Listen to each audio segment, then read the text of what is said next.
পুরুষ বাঁচে অন্যের জন্য।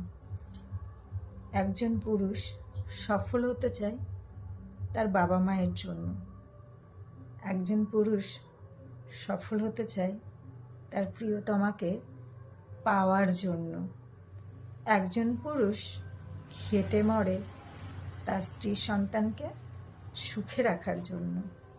কিন্তু দেখো, যখন সেই পুরুষই নিজের জন্য বাঁচতে চায়, তখন তার হাতে আর সময় থাকে না, কারণ সমস্ত সময়টুকু দিয়ে দেয় তার প্রিয়জনদের জন্য।